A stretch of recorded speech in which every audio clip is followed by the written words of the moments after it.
Bismillahirrahmanirrahim. Hadis, tolong dengerin Bu, sekarang saya jelasin. Al hadis tasi asor, hadis yang ke-19. Ini dari sahabat Rasulullah Abi Abbas, Abdullah bin Abbas. Oh, jadi kenalan ya, Sudirman Abbas ya. Ini nama sahabat Nabi Abbas. Apa hadisnya? Abbas ini suatu saat di belakang Nabi, mungkin lagi jalan nih, ya kan ya? Seperti saya dulu sama almarhum Kiai Haji Muhammad Arifin Ilham, saya di belakang Ustadz Arifin. Bahkan kalau punya masalah tuh ngadu dulu sama beliau, ngomong dulu, apapun masalah ngomong gitu ya. Sampai waktu mau ujian PNS jadi dosen ngomong dulu, Ustadz, Bang, dia senang dipanggil abang sebenarnya. Jadi di hadapan apa, cuma kadang-kadang jengah gitu manggil abang. Nah, dia kan kiai ya. Dia bisa manggil abang ke saya itu, Bang, saya punya masalah apa? Besok mau ujian PNS, dulu PNS ya, kalau sekarang ASN, dosen di UIN. Ya, ujian apa? Ujian lisan, ujian tulisan udah lulus. Ya, ujian besok. Ya abang doain gak lulus. Lah, kok abang doain begitu? Antum tuh udah di langit, turun ke bumi. Nah, jawabannya begitu. Bener Bu, saya ujian gak lulus. Ya, akhirnya di langit ya. Maksudnya di langit itu memang gak boleh jadi PNS. 2 guru gak boleh. Padahal saya sekolah selalu negeri, kecuali MI ya pindah. SD negeri, SMP negeri, MAN negeri, IAIN negeri, UIN negeri semua sekolah. Tapi nggak jadi pegawai negeri. Kenapa Bu? Dilarang sama guru. Iya, sampai ujian tinggal selangkah lagi nggak lulus. Kenapa? Emang gurunya nggak ridho gitu ya. Akhirnya begini jadi ustadz. Mungkin kalau jadi alhamdulillah ya, itu ceritanya begitu. Tapi gara-gara ngomong begini, jangan ibu larang anak ibu jangan pegawai negeri, jangan, boleh. Nabi Yusuf pegawai negeri Bu, Nabi Yusuf pegawai negeri, cuma pegawai negerinya luar biasa, hebat pegawai negerinya, tuh, ya kan? Iya, boleh. Zaman dulu ada pegawai negeri apa? Ada itu Nabi Yusuf. Pegawai masuk begini, kerja di pemerintahan, punya raja, namanya Raja Aziz. Raja Aziz mengangkat Nabi Yusuf sebagai menteri keuangan. Namanya menteri di bawah raja, namanya apa? Pegawai negeri. Iya, pajak lah sekarang menteri, seperti Sri Mulyani lah. Itu. Iya. Jadi ada. Jadi boleh. Yang nggak boleh itu korupsi. Yang nggak boleh itu menipu. Jadi pedagang juga nggak boleh kalau menipu, korupsi. Jadi ustadz juga nggak boleh kalau pasang tarif. Iya benar Bu. Makanya ustadz itu ada 4. Ustadz air hujan, ustadz air sumur, ustadz air pump, ustadz air comberan. Serius nih, saya dapat ilmu dari pesantren Temboro. Ya, dai penceramah ada 4 tipenya. Air hujan. Apa itu air hujan? Dia itu tidak memilah-milih tempat. Kemanapun air hujan itu turun. Orang kaya turun, orang miskin, pejabat, rakyat, siapapun turun tuh, diundang nggak diundang turun. Itu air hujan. Tuh. Yang kedua tipe air sumur. Apa itu air sumur?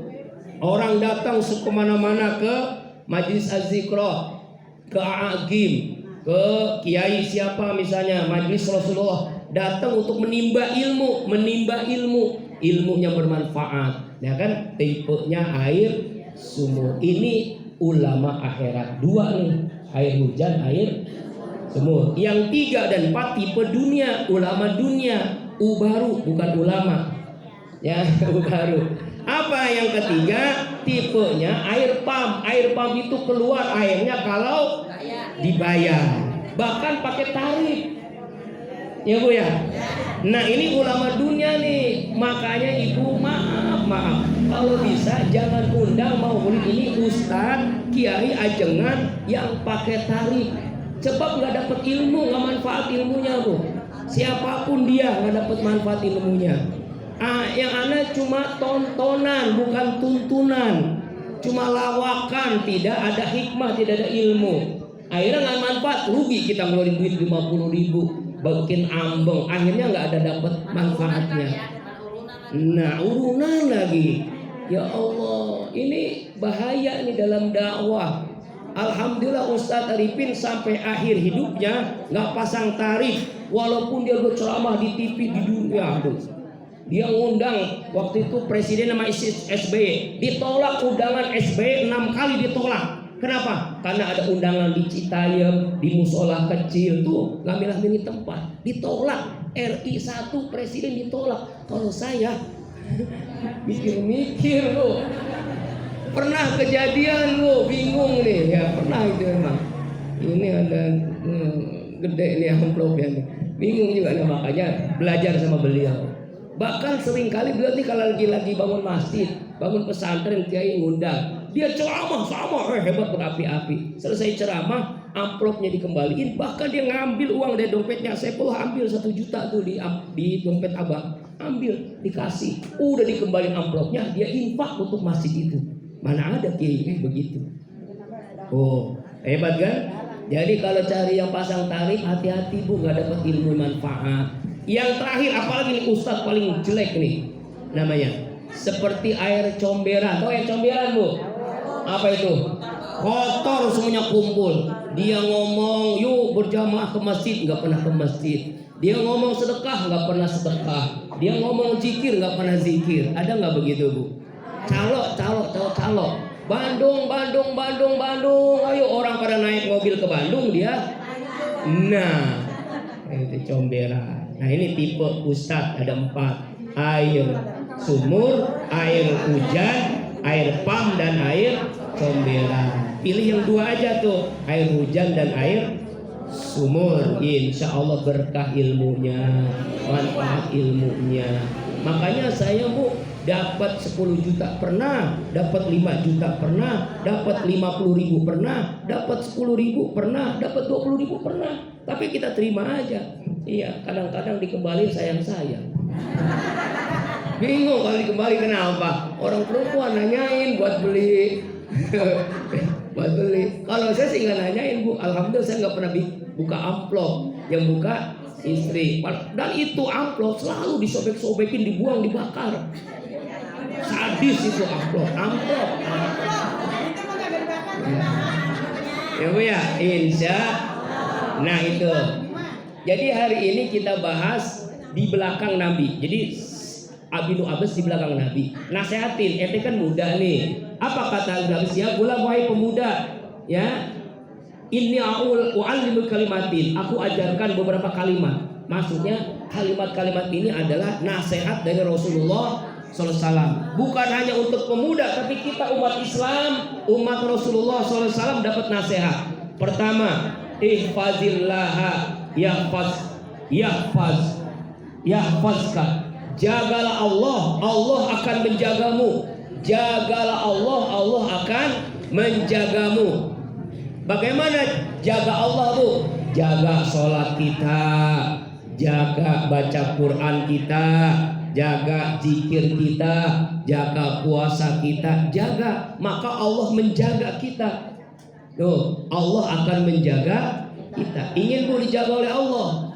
Jaga Allah dengan cara ibadah dijaga. Ya, contoh nih yang sederhana nih. Kadang-kadang kalau ibu-ibu kan ada halangan, namanya menstruasi dan mencret.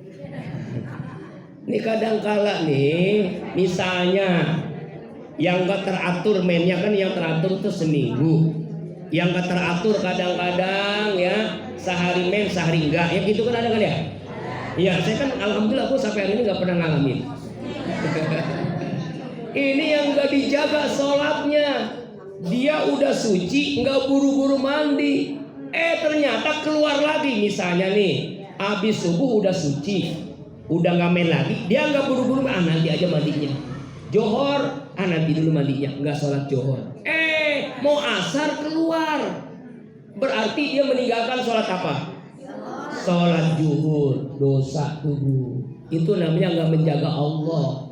Hati-hati itu. Berarti sholat itu wajib dikodok karena udah suci kan. Ini contoh sederhana nih. Apalagi ibu punya anak putri, jaga akhlaknya, jaga kehormatannya. Jangan seperti permen. Tahu permen, Bu? Kalau dibungkus rapi, bagus tuh permen. Tapi kalau terbuka, banyak lalernya. Ini kadang-kadang emaknya tuh udah rajin ngaji rapi-rapi, jilbabnya rapi. Cucunya, anaknya, Masya Allah, kalau paha ayam itu 5.000, 7.000. Paha anak ibu gadis ya gratis. Ustadz nih mau ceramah dari rumah, dari Dumai ke sini, Bu. Itu ya Allah naik Nio pahanya segini. Enggak ngeliat. Orang ke depan sih. Di depan gimana yuk? Tunggirnya kelihatan. Ini bener. Dilihat. Dosa enggak dilihat. Ya jatuh saya tertabrak kan di depan. Ini bener, Bu, ya Allah. Nih, anak-anak TPA tuh kan. Kebalikannya, Bu. Anak-anaknya ngaji tuh rapi-rapi pakaian. Emaknya yang nganterin. Astagfirullahaladzim. Ya Allah. Padahal dulu pernah saya tulisin tuh wajib busana muslim. Ya Allah itu. Ada yang bahasa muslim sih cuma ketat banget. Tahu ketat, Bu? Super ketat. Ibu baju siapa itu dipakai? Ih.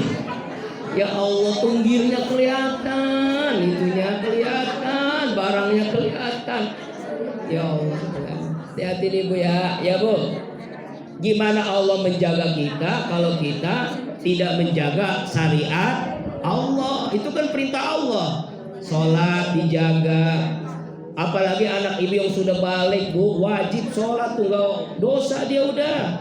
Sholatnya, puasanya, baca Qur'annya, zikirnya, doanya.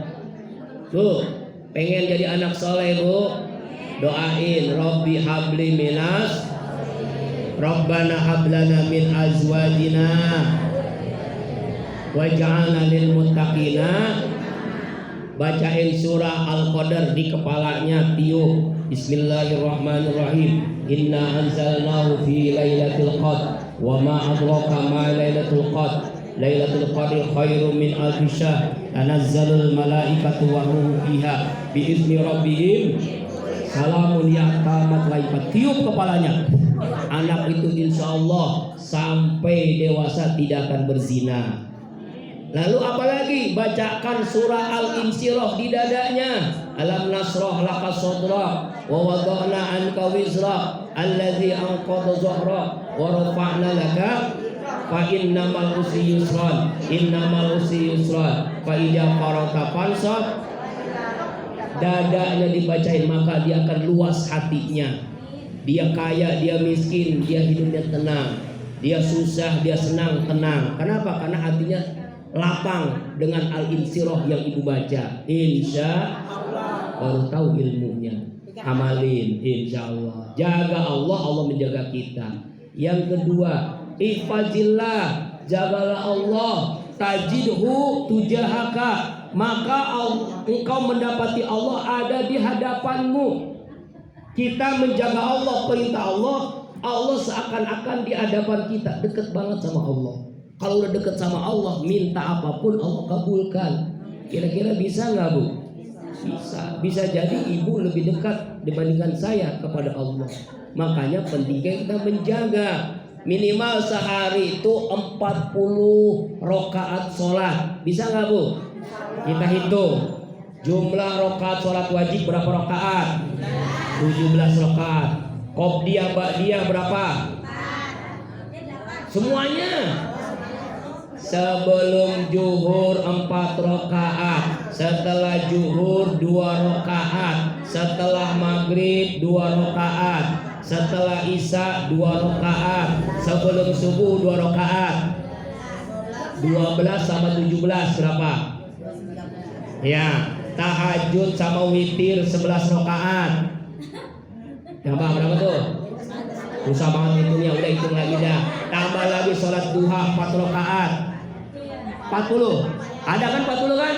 Itu minimal sehari semalam. Itu aja Allah akan jaga kita. Allah akan lindungi kita. Allah akan selamatkan kita. Allah akan mudahkan urusan dunia akhirat kita. Sehari semalam itu aja dulu dah. Saya hitung, saya tulis dah ya. Hitung nih supaya ini ya 40 rakaat. Ini amalan para ulama. Habis kilonya. Ya. Ada 40 ada alhamdulillah. 4 rakaat setiap hari ya. Setiap hari. Pertama 17 rakaat 5 waktu. Yang kedua berapa rakaat tadi? 4 sebelum zuhur, 2 setelah zuhur, terus 2 setelah maghrib, 2 setelah isya, dan 2 sebelum subuh. Berapa ini? 12 sama 17. Kemudian yang ketiga 11 rakaat itu maksudnya 8 rakaat tahajud ya, plus 3 witir, jadinya berapa? 11. Berapa jadi itu? 4 rakaat duha, berapa jadinya? 44 bahkan nambah Bu rakaat. Kalau lebih baik lebih, kurang jangan. Kalau kurang di sininya, tambah di sininya tahajudnya. Tahajudnya kurang, ditambah di duhanya. Paham ya Bu? Yang penting minimal 40 rakaat. Jaga ini setiap hari. Allah akan jaga kita, rezeki kita, kehidupan kita, dunia akhirat kita jaga. Jadi tahajud sama witir 11 rakaat ya. Kalau nggak mampu 2 rakaat aja tahajudnya. Habis 2 rakaat 2 rakaat lagi. Habis salam 2 rakaat lagi. Habis salam 2 rakaat lagi. Jadi 8 rakaat. Jadi ya. Ya kan? Habis tahajud nih 2 rakaat, 2 rakaat lagi. Habis 2 rakaat, 2 rakaat lagi, cuma 2 rakaat aja. Akhirnya 8 rakaat bisa. Makanya Bu kalau pengen semangat tahajud, datang apa zikir akbar di Qaulun Salim. Mana Ibu aja? Garusmani mana Garusmani? Oh sakit. Tuh dia Bu, hampir setiap bulan jam 3 udah datang kadang-kadang. Ibu aja, Ibu udah datang, Maji udah datang. Ikut tahajud 11 rakaat itu 8 rakaat. Tahajud 3 rakaat witir. Makanya kali-kali Bu minta dianterin dah. Ya, sama anaknya sama cucunya. Tanggal 13 Oktober jam 3 saya tunggu. Kalau masih lambat, biasanya kita tunggu dulu nih. Ada 6 orang baru mulai. Kadang-kadang setengah 4 baru mulai. Gak apa-apa setengah 4 mulai akhirnya. Setengah 4. Ya, nunggu. Tapi kalau udah penuh ya. Mudah-mudahan nanti Qaulun Salim itu penuh. Udah ratusan orang, udah jam 3. Alhamdulillah. Itu yang kita inginkan. Gak apa-apa, kita istiqomah dulu ya. Semangat tahajud biasa dimulai rame-rame. Kalau sendiri mau berat. Yang berat banget tahajud Pak. Saking beratnya, Masya Allah, godaannya luar biasa. Ya Bu ya, tuh. Jaga Allah, Allah akan menjaga kita. Apa lagi? Yang berikutnya, ijazah alta 2 menit lagi ya. Ya, 5 menit ya, 5 menit lagi. Ijazah alta fasalillah. Apabila kamu minta sama Allah. Kalau minta rezeki, minta duit sama Allah ya. Ya Bu, minta duit sama Allah. Benar nggak? Benar. Saya meminta sama Allah. Iya, minta sama siapa? Kerja enggak, dagang enggak, minta aja sama Allah. Nanti Allah kasih. Ya, minta sama Allah. Allah kasih enggak? Kasih. Saya tanya nih Bu, waktu di perut emak kita masing-masing nih, Ibu pernah minta makan nggak? Minta duit nggak? Tapi hidup nggak? Nah itu Allah pasti memberikan itu juga kepada kita. Pasti. Sampai hari ini saya tanya di kampung pondok, ada nggak yang kelaparan nggak makan? Semiskin-miskinnya orang pondok ada yang nggak makan 5 hari. Rasulullah 3 hari nggak makan Bu. Ya Allah, ya Rabbana. Iya nggak makan, karena nggak ada makanan. Iya ya Allah, nggak ada makanan. Emang nggak ada makanan. saking miskin Rasulullah 3 hari nggak makan. Waktu sholat berjamaah, Umar bin Khattab jadi jamaah Nabi, dia nggak khusyuk sholatnya. Kenapa nggak khusyuk? Karena mendengar suara ini perut kerongkongan gitu, kerucukan. Ini siapa ini yang lapar nih? Dia langsung berdiri pidato, hai sahabat-sahabatku, siapa yang hari ini berapa hari ini nggak makan? Siapa? 7 kata. Nggak ada yang nyaut.